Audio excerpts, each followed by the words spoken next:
Orange wine is not made with oranges. Orange wine, like skins, is very similar to rosé wine like this Mariana.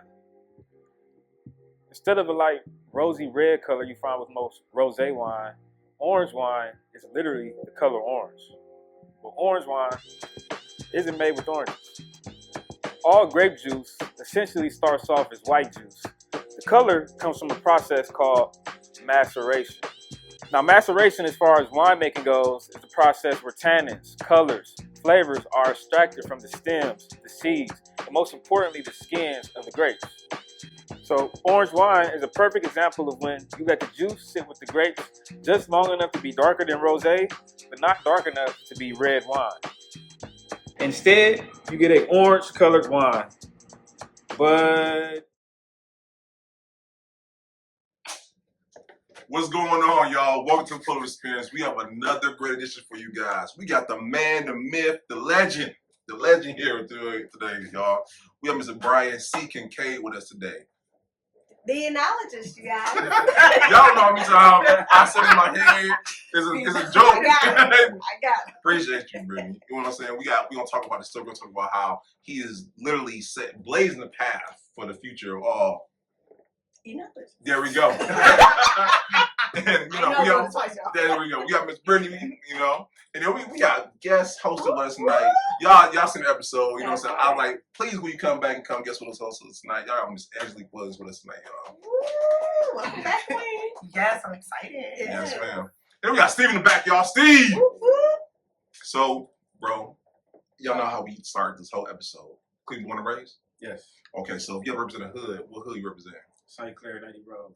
Come on. Oh, let me get my button ready. Okay. So let me ask you this. Would you be in? I'm on Brittany quite a bit tonight. Where did love start for you, bro? Because like you weren't drinking wine back in elementary and whatnot. So did you always want to do that? No, not elementary, but not too far from it. Sorry, Mom. I was drinking wine in like high school. I started drinking wine in high school. Everybody was drinking Rossi at the time. Yeah. I remember. That was my legit introduction to wine. When you were going to guys get them pink Moscato, was like, this ain't nothing. It was sangria. Okay. Straight classic. We was getting big gallons too. It was crazy. But that's really where it started wine-wise. But a long way down the road is when I actually got into winemaking. Okay. So I want to talk about that because, you know what I'm saying, we all trying to play it off, but like, I remember the gas station wine. You get the little 4-pack, you can have a good time. I know it was just me. Y'all trying like, yo, it's just me. All right, it's cool. But what are the passion? Because like I said, I know you were drinking wine back then, but like wine making and like making that transition, where that started? It came on to us. So me and my wife, at the time we were still dating, we had a salad bar. The catering business, we was doing pop-up events at local festivals. And then when COVID happened, everything shut down. So we was kind of just sitting around like, man, what we gonna do? And we had the salad bar, everything was established, so we started making salads for essential workers. Okay. A lot of the hospitals, police and stuff like that. And we was driving around, like waking up at 9 in the morning, driving around to like 4 in the afternoon, just delivering salads. And we came up with the idea. She had a neighbor named Mansfield Fraser, the late great Mansfield Fraser. She reached out to him and was like, big hype. Yeah. But she reached out to him and asked him to use his space. He lived right across the street from her house. And he obviously used his space for free for like one day. He kind of just dropped the keys off and left. And we just set up shop and had a salad bar in the winery. And people was coming buying salads. And then it was like, can we get some wine? We ended up selling like a case of wine. And him being the man he was, just looked at us, was like, okay, I see what y'all got. Keep the keys. Keep this going all summer. And we rocked out all of 2020. At the winery, was operating the winery, selling wine. I wasn't making wine yet, but he had reached out to me and was like, I see y'all got a knack for this. I want y'all to take this to another level. I'll send you to school. Here go a number, here go a name. Wow. Call this person. And I'm like, okay, I'll do this. And I called the number, and literally months later, not even a month, it was like the same month, I was in school at Kincaid University. Wow. Like full-fledged, full-time. It was middle of COVID too, so we really weren't doing nothing else besides running the winery. So it was just all seamless at that point. And ended up turning into what it is today. Let me hit that one more time. Because I know about the Frasers. Shout out to them and whatnot, man. Absolutely. Great family and whatnot. And the fact that he's seen potential in you, you know what I'm saying? To say, hey, I want to invest in you, invest in your future, and I see it in you. I got to give him another hit for that one time.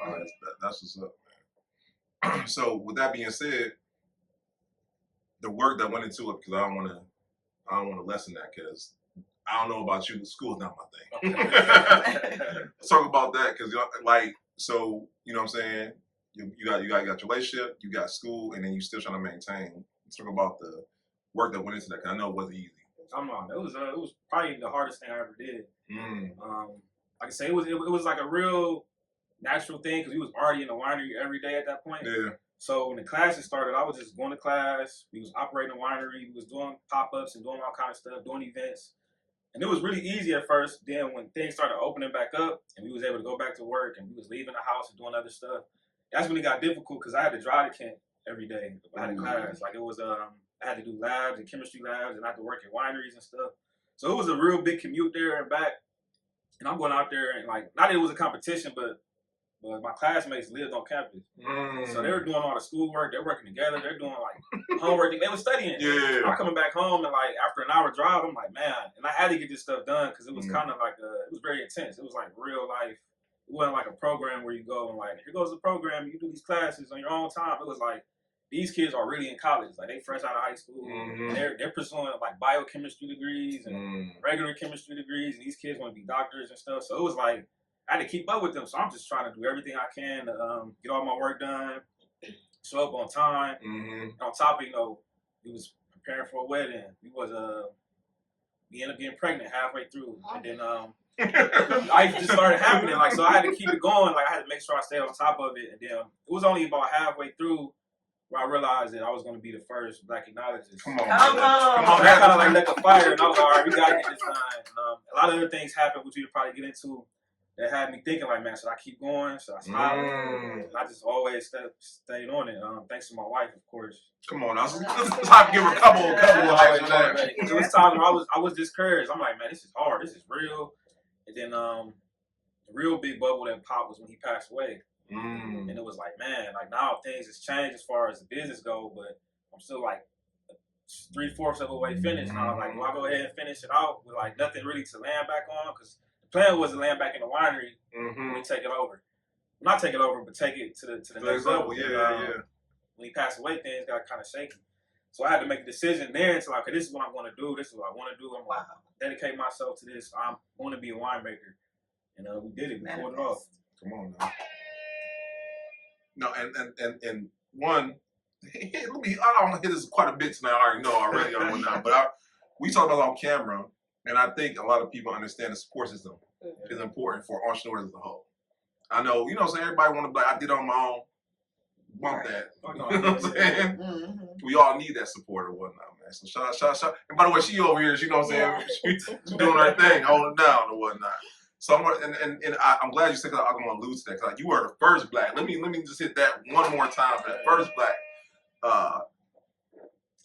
Yes, thank you, Brittany. I'm gonna get it right.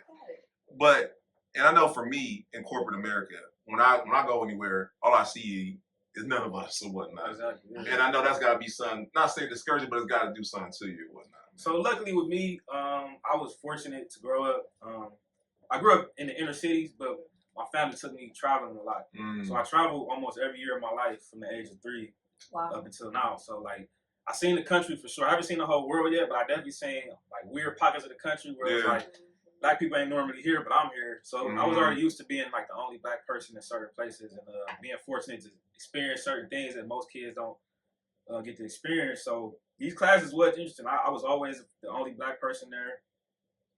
Teachers were surprised. So you the other class down the hall. Like, none of them did give me, like, that actual vibe, but I know they thought it. Like, they see me walk in dressed like this and, like, what are you here for? I'm like, I'm here for class. Like, I'm in the lab. It wasn't never, like, super awkward, but you yeah. can feel it. You walk into a room and it's like everybody looking and they start asking questions and they always asking, like, basically they ask you, what are you doing here, for lack of better words. They want to know why you got into this thing and who got you into this thing. And luckily for me, anytime I drop Mansfield name, anybody who knows something about wine knows him. So when they hear his name, they're like, oh yeah, okay, that makes sense. But other than that, They would not believe why would a young black kid or a young black man want to become an enologist. Like, it's always like a hurdle I had to get over. Then once I got over that hurdle, it was like, okay, yeah, you kind of know what you're doing. You kind of got a knack for it. Let's do it. I'll teach you everything I know. So fortunately, everybody I worked with was good teachers. I worked with people in the classroom and wineries, and everybody gave me good advice and gave me good knowledge. It was never like any gatekeeping or nothing like that. But it was kind of awkward walking in certain places and you like the only black person there. But it never discouraged me though. No, that's what's up. I was about to say, and this is the other thing I'll say, I don't know a lot of people talk about this, but I feel like sometimes it might be a advantage to be the only black person or whatnot. Because everybody wants that black friend. I don't know about y'all, if y'all experience, but they're always like, I know him or whatnot. Yeah, that's my black friend right there, you know? I don't know, maybe it's just me. Okay, all right. Talk about, say in the comments. With that being said, also about the science behind it, bro, because I'm not gonna lie to you, I know people who make wine in their bathtub. Right? And I know people who don't do it, the regulation, they don't do all that, right?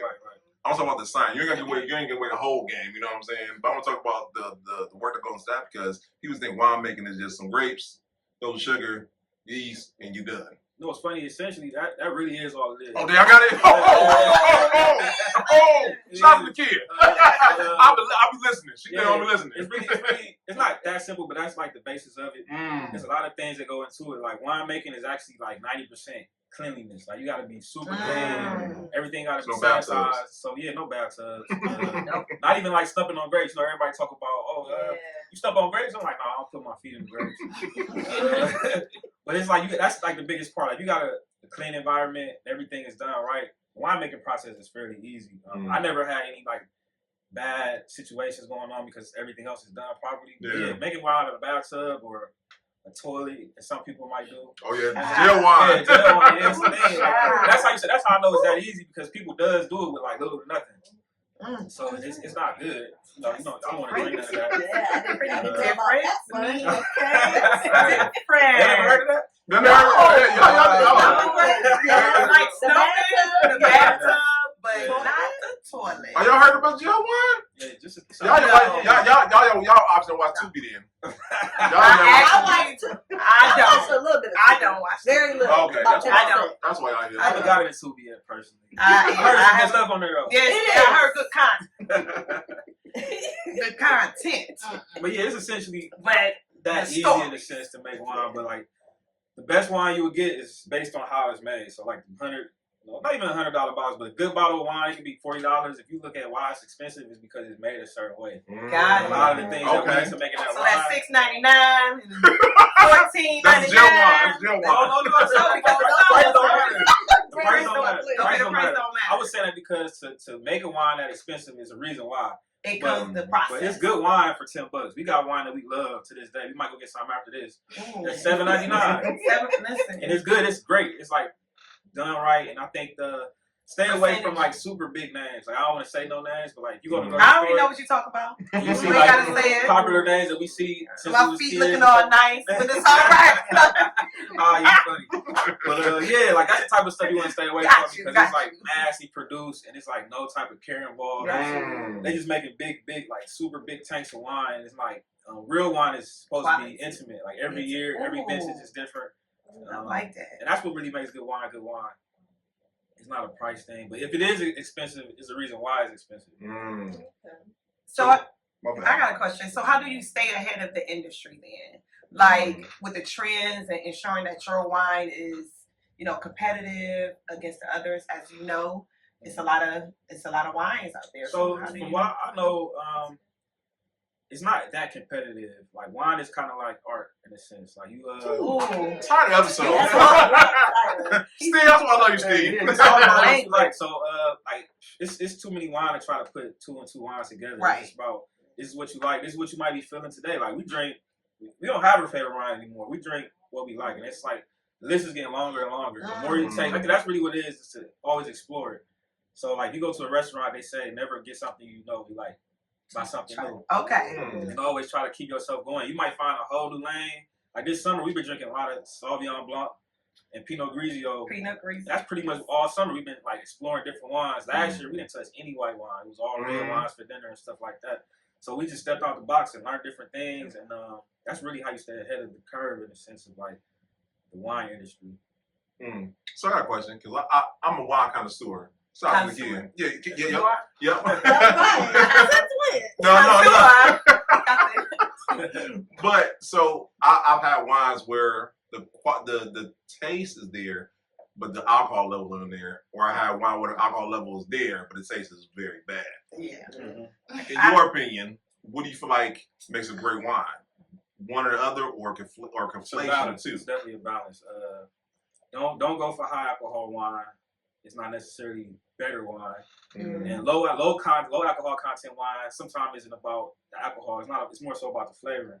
Like you might have a 6%er that's like it's really good. It's a good compliment to the meal you having. Versus, you know, if you want to get drunk, just get a cocktail or something, you know. But like wine isn't always about having high alcohol. I got the highest alcohol content. I mean, I don't even think it's wine at that point. I think legally you can't go past 17%. It's considered like a low proof alcohol. So if you're trying to get drunk, then go for it. But if you're trying to have like a solid meal with a perfect wine to match that, the alcohol content don't matter. It's just more so about the balance, the flavors, and just like I said, another personal preference. Like find that sweet spot. Like our sweet spot is around like 12.5. Most of the wine we like is around there. Okay. I've had some baby makers now. I had those wines that be like, where am I at next day?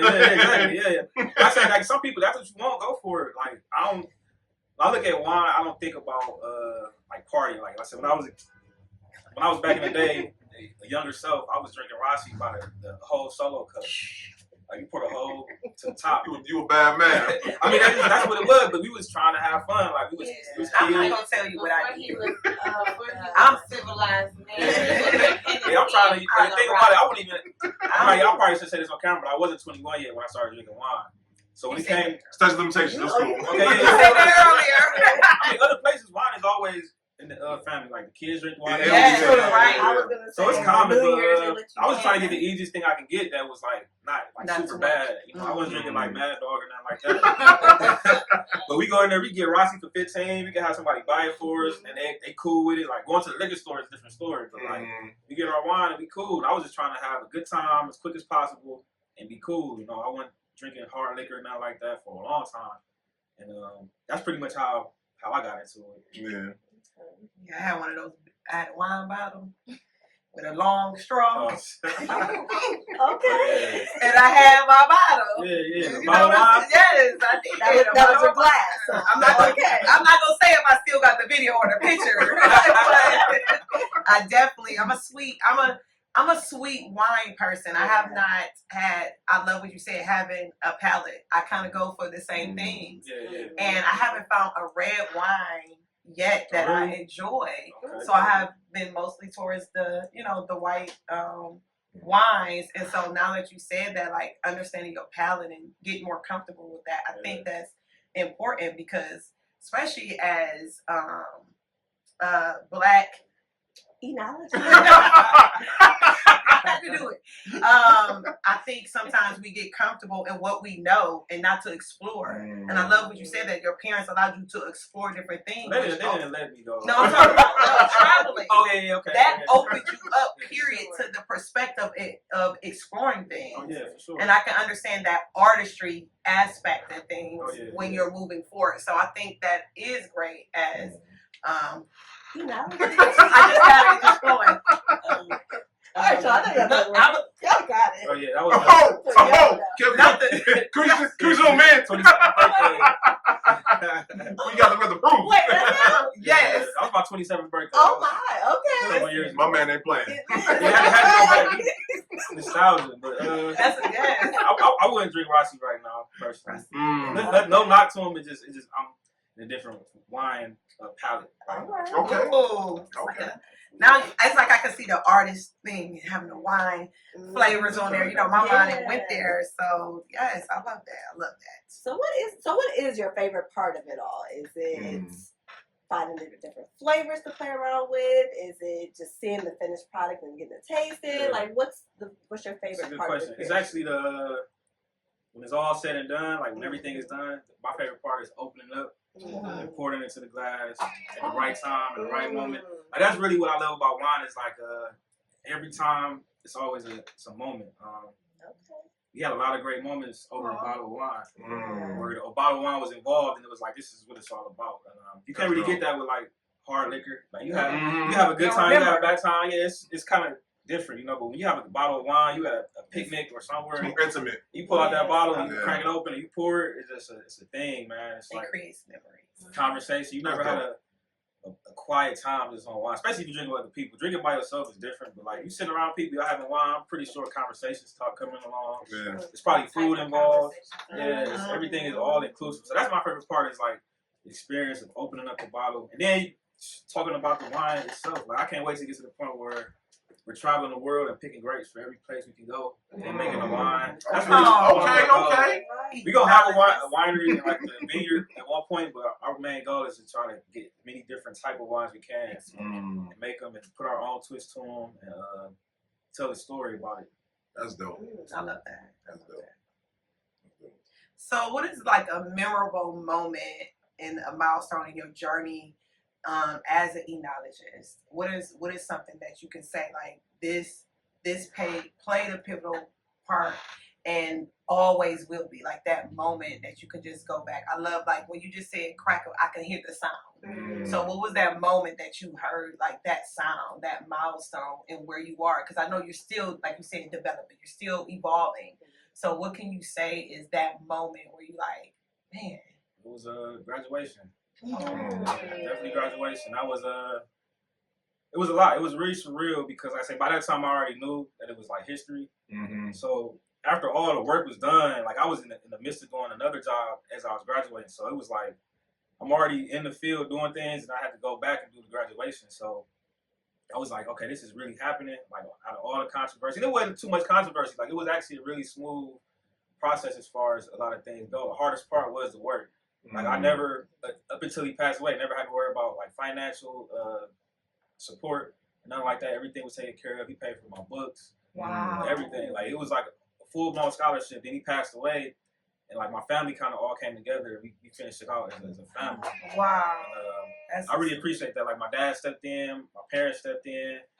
Everybody kind of came together. Was like, man, you're gonna finish this one way or another. Yeah. And, That's a story. we got it done. So when I walked the stage, my whole family was there. My daughter, my wife, my grandmother, like everybody was there. That's what's up. And it was like, okay, this is something for everybody. That we did this. We did. just walked the stage.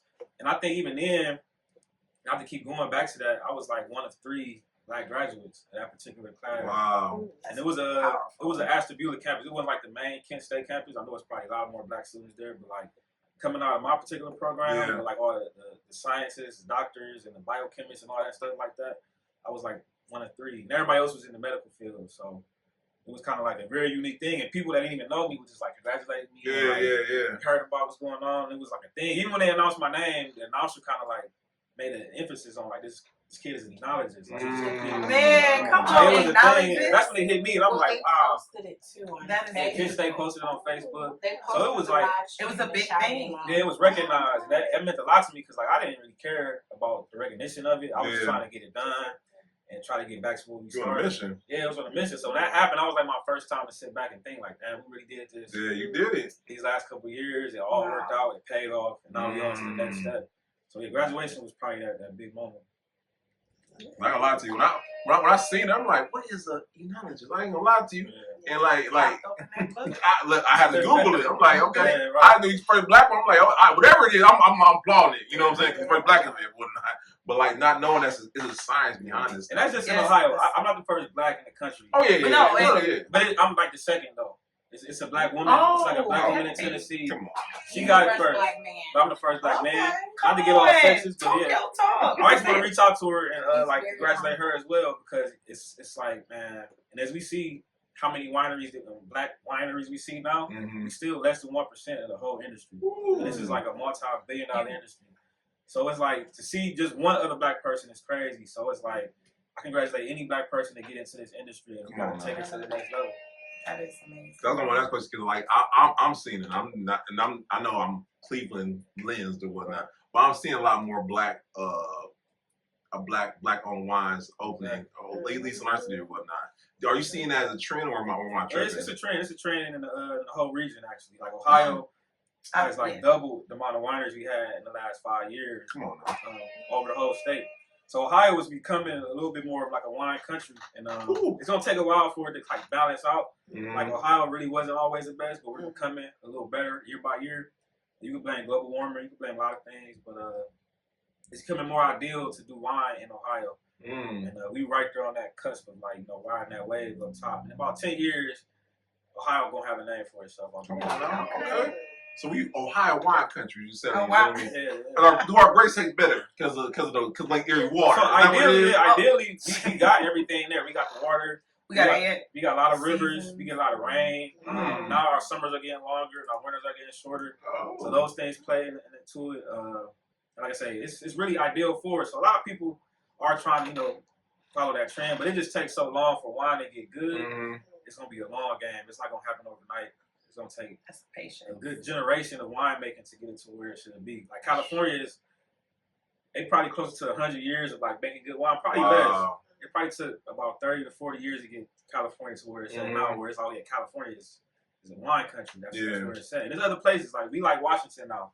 Like Washington State is like I know that really really good. Get any wine from Oregon, it's gonna taste really good. But they get similar to what we got. They get a lot of rain. It's a lot of green out there. They also get a little cold, which is actually ideal for winemaking too, depending on what type of wine you're making. So we becoming like that type of place. I got you. I think our secret sauce is the tears of all the Browns fans in the Lake Erie water and makes our wine look a bit better. Maybe winemaking, you'd be surprised how much goes into what the grapes come out.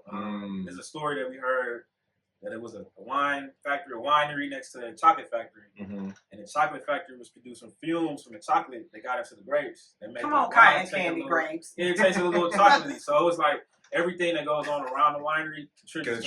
Yeah. So you got me thinking about cotton candy.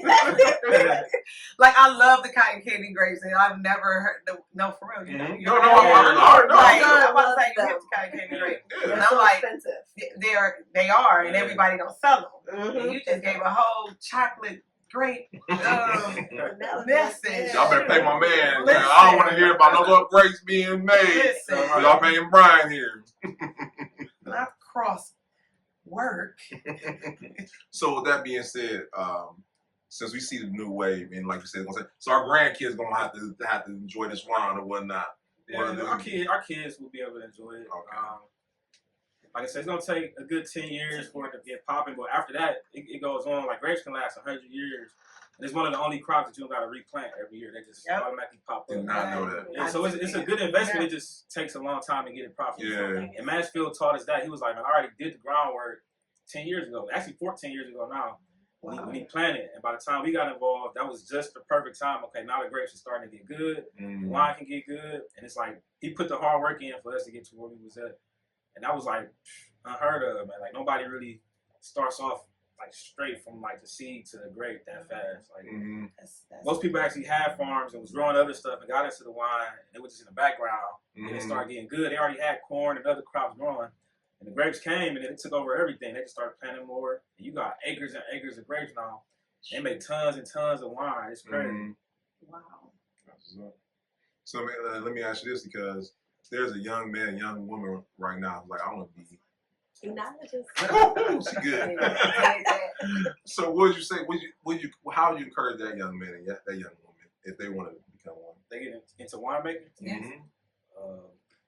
I would say pay attention to science class. I had to relearn science all over again as a. Any specific science? Because So biology for one, chemistry comes a little bit after biology, but biology for sure, like the basics of like the science is gonna be kind of rough, like the molecule, like all the simple stuff, the atoms, all the atoms, that stuff you have to learn. You'd be surprised how much that is talked about in wine. Atoms, atoms, molecules, elements, all that stuff is like, and then the processes of like freezing water. That's a scientific process, like learning little stuff like that. Now I can understand what the winemaking. So depending on where you at, and like if you still in high school, pay attention to science. If you're already out of high school, I would just say you can walk into a winery and just ask somebody. Like, just get into the game and talk to people. A lot of winemakers that I know love to talk about it. So if you get in touch with them and you can say, look, I come in, I volunteer. I work. A lot of times, winemakers need help. It's not a super intense job, but like the more help, the better. And I did a lot of things with people who was just like, I might have been not making no money or little to no money, but I'm talking to him, he giving me game, or she giving me game, and like that's really how I got most of my education. Like school was one thing, but you know, textbooks and notes and stuff. That's it. You can get a little bit from that, but you get a lot more from talking to somebody who actually done it for 30 years. So it was like a balance of both. And I say just go out there and find somewhere you can like sit, even go to a wine bar and talk to the person behind the bar. I work at a wine bar right now on the west side, Market Avenue Wine Bar. A lot of people come in there who like ask me, like, I'm just starting to drink wine, like what you suggest? Those conversations turn into like, okay, bam. So yeah, the more you get into the game and just talk, I'm a real big advocate of using the internet, YouTube, Google, YouTube for sure, because there's tons of stuff on YouTube of people who just sit around and talk about wine, who make wine, and just get as much information as you can, because you're never gonna have it all in this particular. It's one of them things that's gonna always evolve. There's always one more thing you can learn. So like, I'm gonna do this for the rest of my life, and I'm gonna talk about it. I'm gonna talk with people, and just continue to soak up as much game as possible. Yeah. So you like that master where you know how they pour out the bottle, sift it up, and you taste it, and you can start, this flavor is this. Yeah. This flavor. So I'm not a sommelier yet. Okay, sommelier. I knew, say the word again. I'm gonna go ahead and attack that. I knew it. That's what I was. Yeah, sommelier. Sommelier. Yeah. My degree kind of went through all that stuff. Okay. I could probably go take the test and pass right now, so I'm gonna go ahead and knock it out. Okay. But yeah, we do it at home all the time just for fun. Like we sit around. That's a whole game. Taste I wine, like that. I like that. We take notes about it. We got a whole notebook full of notes, and we got like a catalog of wine that we tasted. Not all the wine we tasted, but almost all the wine we tasted. We got a note about it, about what it tastes like, what it look like, what it smell like, how it makes us feel, like all that. Okay. Listen, we learned tonight. I'm like, what's small? I'm like, Right. I want to be like, oh, I don't know what that is. I got that. It was a wine movie that I was watching. What was it? Yes. And yes, and that was one of the things, you know, I was like, really, so it made me go buy a bottle of wine and try. Oh yeah, it's fun. Like it's so much to wine, man. It tells a story, and it's like a story in a bottle. Or a book in a bottle, however you want to look at it. There's so much we can get from it. Okay, I see something with that. Steve, I was talking about Steve. Steve, you on? I was talking about. Yeah, it's real fun, man. Like I said, it's way different than like going to a bar and buying tequila or something like that. Like wine is like a totally different world. And I can see myself drinking wine way longer than I can see myself drinking like hard liquor. And man, stuff like that. I can't do it. I can't. Yeah, I'm not. It'd be me, my Sprite against the world. They already know. They'd be like, we got Sprite again. Yep. Yep, Sprite against the world. Are you there? So, okay, let me ask you this, bro, because I feel like there's a misconception people might have about the entrepreneur. What do you feel like the biggest one that people just don't even know about, man? That's funny. So, what I learned about it is that, you know, you think you get into entrepreneurship, you just automatically gonna be balling. Oh. You think that just because you got a business, you about to make money. And even if you do, you can gross $1 million, but you might walk away with $15,000. Man, bro. At the end of the day, because business costs. Like it's a lifestyle. Like if you want to just, you know, get a good job and make a lot of money, just focus on that. Yeah, work. Like entrepreneurship isn't always like that, but it takes a long time to get to that point, and it's really about living through the process, like enjoying the journey, so to say. Like, we love what we do, so it's like it don't even feel like a job. We just doing it, and it might look a little weird sometimes. It might not look exactly like, okay, are they entrepreneurs? But they both work jobs. No, we still entrepreneurs. Come on, we're all part of the game. Bro. To the point where we ain't gotta do that more. We can just work for ourselves. But it takes some time to get to that point. And the life isn't lavish. Like you might look at certain accounts and be like, oh wow, y'all did all this in this short amount of time. But it's like at the end of the day, next month maybe not. It could be something different. So it's like that's the biggest misconception is that like you got a business, you go get your LLC, you own. Like no, that's a lot to it. So much to it to where you get to the point where you can go do all this stuff. Like a lot of people, man, I probably sure they mess themselves up. They get their first little check and they go stunting. You know, thinking they got it. They go buy the cars, they go buy the houses, they might go buy jewelry and stuff like that. We could have did that. We could have took all that effort that we put in and just spoiled it on stuff, but we put it back into the business a lot. We reinvested, and we still came up short, to be honest. We still had to figure out ways. We was just being modest. Like we lived a very humble life for a while, trying to figure this stuff out. Still is. Still living. Still is. But like we can easily just be like, okay, you gotta go do this. You gotta go get the nicest cars, the nicest things. Like we trying to do this for real and keep it. So we trying to do it right the first time and like get it out the way. And then our daughter, she could probably do what she wants. I wouldn't mind, but then she'd have a foundation to fall back on. Come on now. We know a lot of people who like creating wealth in the Black community. Yes. I said wine is a legacy. Yeah. Legacy. It's a I'm also we don't get into that. We don't get into that. We don't get into that. long-term investment. Yeah. A lot of the biggest wine companies are family ran, and it's multi-generational. Like, and the thing about it, each generation add a different element to the thing. Like, you look at the biggest name, you just Google them, and they all, it's a family. Every last name is the same. And people, they just keep it all there. Like, the grandson gets into it, then the nephew gets into it, and they get their own little plot of land. It's like, it just spreads out. Like, California is all family ran for It's all nepotism. Yeah, it's nepotism. Yeah, it's And definitely ain't nepotism. nothing wrong with it. By the way, the Pulitzer experience is fully encompassing of Black nepotism. Just letting y'all know that. We all for it. #1 podcast. No, I'm all for it. Hey, I'm all for it. Like, let's give our kids. What's your last name, Gates? Oh yeah, you. I don't see nothing wrong with it, man. I think that's what it's supposed to be like. Everybody on LeBron for him, like, that's what it's supposed to be like.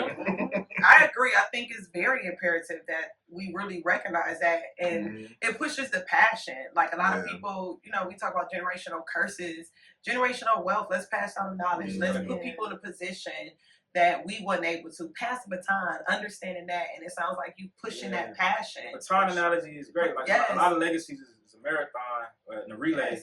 And sometimes you pass the baton off. It's like, I would say Maxwell passed the baton. That's what I was, He passed the baton to us. He did a lot of work to get to the point. So when he handed it off, we had a head start in a sense, but it's still a race. Like, I'm still running, trying to get to the next part. That probably, I don't know who it'll be. It'll probably be my daughter or what other kids we may have or whoever it might be.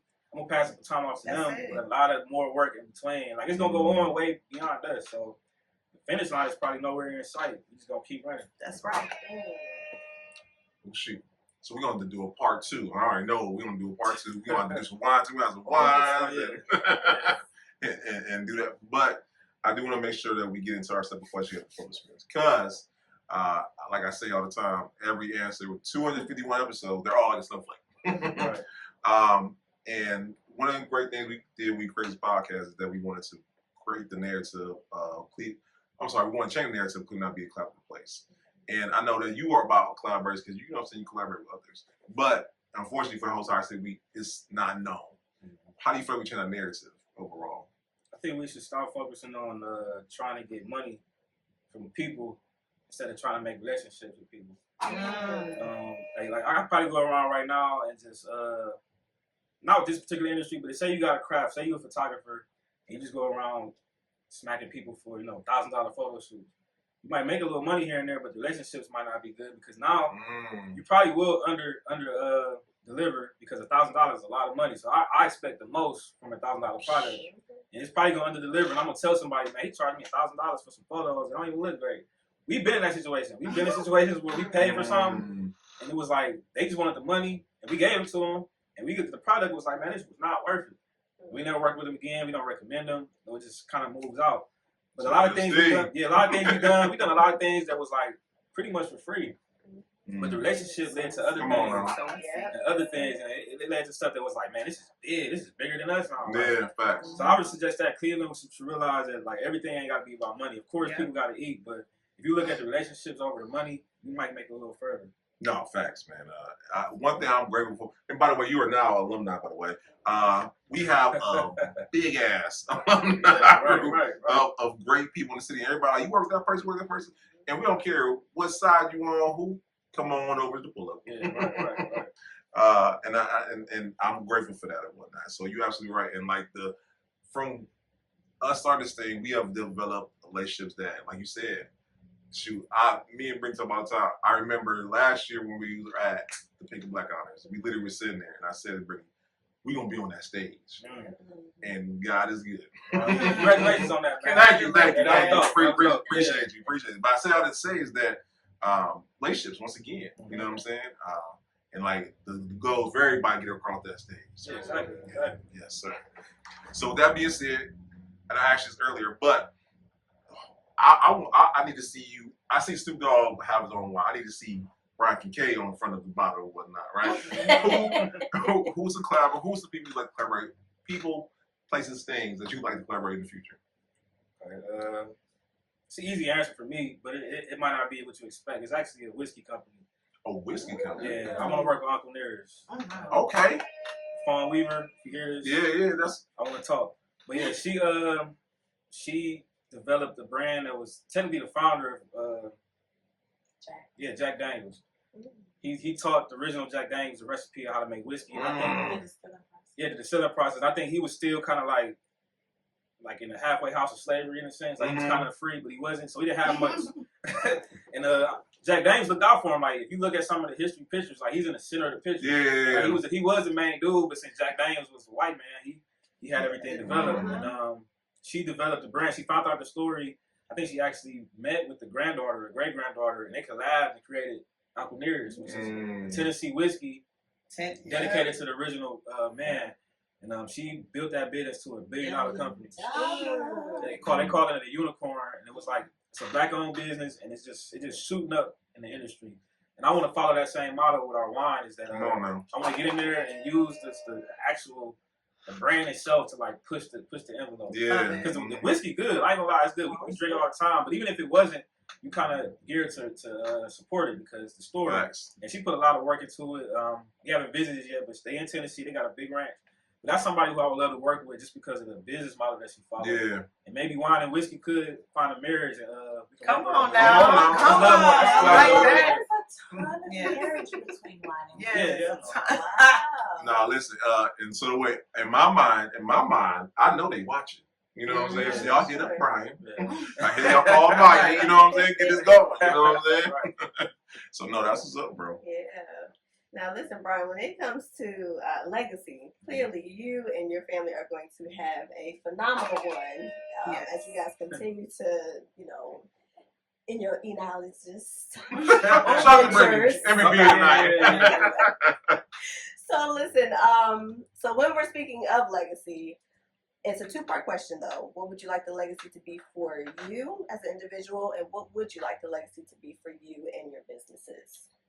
Okay, for me as an individual, I want to be known for doing things that wasn't expected to be done. And I feel like it's a lot of adversity against young black men. And sometimes just to see it get done is enough. Like I want to show other black kids that you can go do whatever you want. You can go be an astronaut. Like growing up, I didn't think a lot of that stuff was possible for people like me. I knew it was possible, but I'm like, man, coming from where I came from, I never go into space or whatever it might be, but it's always possible. I never thought I'd be a scientist, and now I'm a scientist. Come on now, enologist. That's what I want to leave a legacy by. Like this kid came from this area, and it wasn't super crazy. I didn't have like super like poverty stories. I grew up in a decent household. Most of my family was all intact, but we didn't have nothing. Like my grandmother was from the South. She didn't have a fourth grade education. So when she moved to Cleveland, it was like, okay, it's just they out here. So to come from all that to be where I'm at and where we're going, that's what I want to leave. It's like, man, anything is possible. Just stick to it. Be open-minded to whatever might come. You might take a different route than you expected, but just stick with it and get it done. Okay. All right. And other than that, when we come to our family, I just want to show like black excellence, man. Like That's it. A lot of people. And it's funny. I think I see it a lot more now. But like growing up, I was probably the only kid of my like close immediate friends, of my male friends, who had both parents in the household. Not both like biological parents, but I had a mother and a father in the household. A lot of my peers they had single mothers, or they had a single father, or you know how that go, broken homes. I want to just keep that legacy. Like, okay, we all intact. We gonna build on top of that, and I can't wait to just look and see my whole family like hanging out with my grandkids, and like we all here. And we're not apart. We're not separated or nothing like that. So that's pretty much what I want to show. Is like it's possible. Like black people can get together, run businesses together, teach their kids stuff. We can do nepotism. Come on now, all for nepotism, brother. Yeah, we can have all that. So that's what I want the legacy to be for our family. Okay. That's dope. Like love it. That's probably one of the best answers I've heard when it comes to legacy. So listen, I'm sure those that are watching, those that are listening, are inspired and as motivated as we are, because this was a phenomenal, just to hear your story, just to hear about your journey. This has been one of those incredible stories. And for those that are watching and listening, if we had to take what you've given us and kind of bring it on in, what would be 3 takeaways that you would like someone to gather from tonight? Keep it jumping in jail, brother. Yeah. Like that thing. Yeah. I mean, we could recap a lot of things, but I think overall I want to say one is pick something big and stick to it.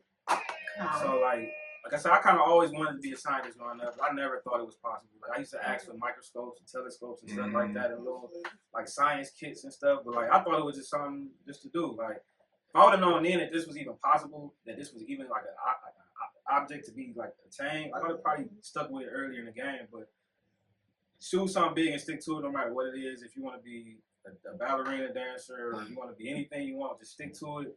Work hard, never give up, and just stay open-minded. Like I said, I think a lot of people get discouraged when things don't look exactly how they want to look at first. Yeah. Come on now. It might look kind of rugged. It might look, you might have busted shoes, but just keep going. Keep going. And eventually it's gonna all come. You just gotta stick with it. Just don't give up. Like I said, it's been a lot of times where I second guess myself with this. Like, man, is this something I want to do? But I stuck with it, and it's paying off like tremendous. Just getting it done is like already showed like how positive this thing can be for us. So. That's is that number one? So number two is don't be afraid to ask. Like if my wife would have never asked Mansfield Fraser to borrow his space for a day, we'd probably never be here. Wow, one moment. Yeah, that one moment could change everything. And Come on, just be open to it. Don't be afraid to like ask.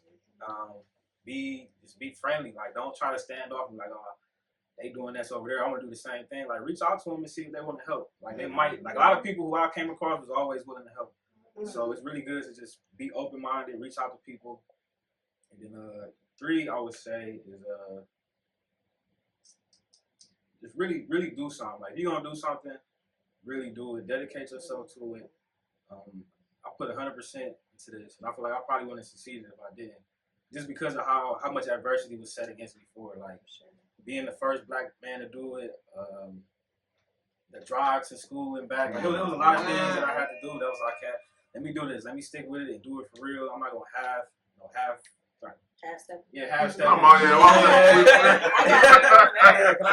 half step it, just do it, and it's going to be worth it. Like, I went for all A's, like, for the first time in my life. I went for all A's. Even though I had straight A's before, but, like, I never cared about it. But now I was going in there like, man, if I don't get an A, it's a problem. The dean's list. The dean's list. So it's like, having that mentality was like, I had to really do this. I treated it like a sport.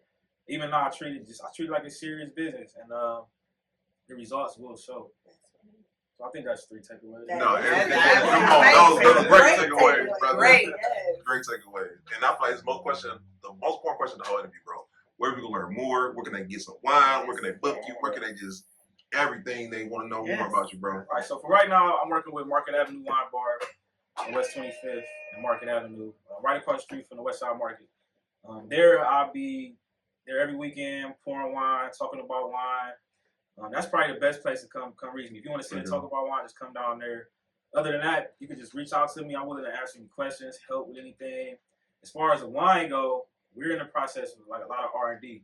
So outside of making wine, it's to make sure it's right. I got to get all this stuff together. Like I think I mastered the chemistry in a sense. The business part we're working on, but I don't have no idea about the back end stuff, like the laws and stuff, making sure everything is right. The labels got to be right. So that's where we're heading up on now. So when we do it, we're not gonna get in trouble. You know, we're gonna make sure everything is done right and on the up and up.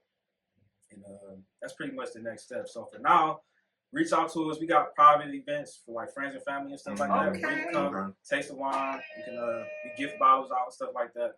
And that's probably the best. But I think our next event will be sometime in October. Okay. And y'all can get more details about that as they come. Yes, sir. Well, we gang now, man. Yeah, so we here to support it. Now, part 2, we're going to pull up. We're going to have a wine tasting and whatnot.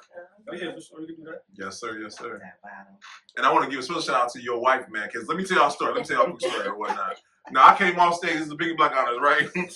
Your wife was like, excuse me, sir. And I was like, no, what my people know, like, I've been Instagram, I'll be on it with a purpose, right? I like finding people, you know what I'm saying? And I seen you when I haven't reached out to you yet and whatnot. But your wife, she was like, hey, what were you doing, brother? I'm like, yes, ma'am. Right. I'm like, yes, ma'am. You know what I'm saying? And we make sure we schedule that right away. And I'm so grateful we had you on today, man. So, thanks for having me. And thank you for sharing your story with us, man. Yeah, absolutely.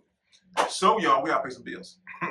With that being said, guys, next segue, guys, August 31st, which is this Saturday, if I'm not mistaken, we will be at right over here in good old South Euclid having the time of our lives. We're going to be at the Wine and Dine, and you guys do not want to miss it. So if you have not already got your tickets, I don't know what you're waiting on. What are you waiting for? Let's get it going. Let's get it going. We will be there.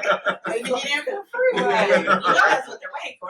Right. Why you last minute, man? I don't know what is up with that, man. I don't know either, but I would not take that chance. Yeah. So y'all might want to go ahead and get them tickets. Mm-hmm. Again, it's going to be August 31st from 3 to 9. We have the Fort Bistro. They are partnering up, collaborating. We are making sure that we have good food and good wine, good music, good entertainment.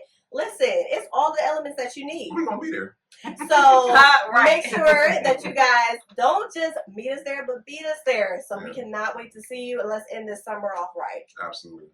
And and of course, tune into my podcast, Beauty Told, on a weekly basis. I'm making sure that episode either relational, lifestyle, or financial, where me and my guests, we take a topic, we go more in depth about it, and overall, we just want to see a positive change. So again, would love to see you there, and for those who have been there, love y'all.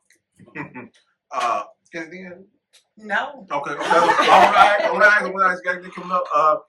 Guys, I want you to do me a favor as you look at the show notes, as you're checking out Brian's information. Do me a favor. Also, great notes of great people who are a part of this podcast that I will also want you to take a part of. My boy Steve is behind the camera doing his thing. Yes. Please, you need any videography and photography, please hit him up. Amazing. Hit up brief piece of editing for your man. Listen, she's a master at editing, right? I don't know how to do it, but she's like a wizard or whatnot. Real Harry Potter with it. Sam is the greatest host, hands down. You guys have an event. Your hostess, hit up my girl Sam. Brittany already told you, if you rock with us, you rock with Beauty Yourself. Stop playing with me, okay? And Michelle, once again, if we will not be the podcast that we are, one thing we're always recognized for our professionalism.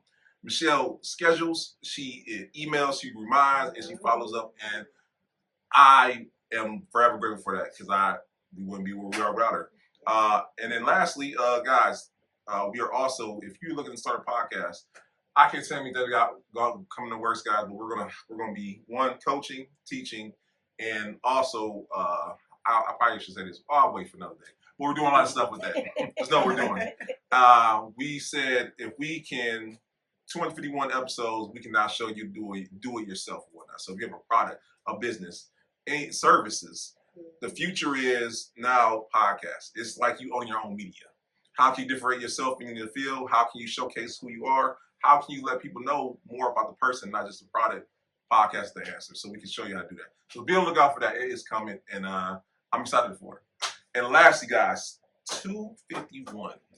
As of right now, 7.8 million views on YouTube, and that is all God and nobody else. Well, of course you don't watch and you don't listen, but it's y'all saying we like what y'all doing in Cleveland, and we can't thank y'all enough for that. So continue to like, share, and subscribe. And guys, 251, roll to 300. I'll start saying it out. Roll to 300. Wow, that's crazy. It's right. It seems like yeah, we almost there, y'all. So we'll see y'all next time. Peace.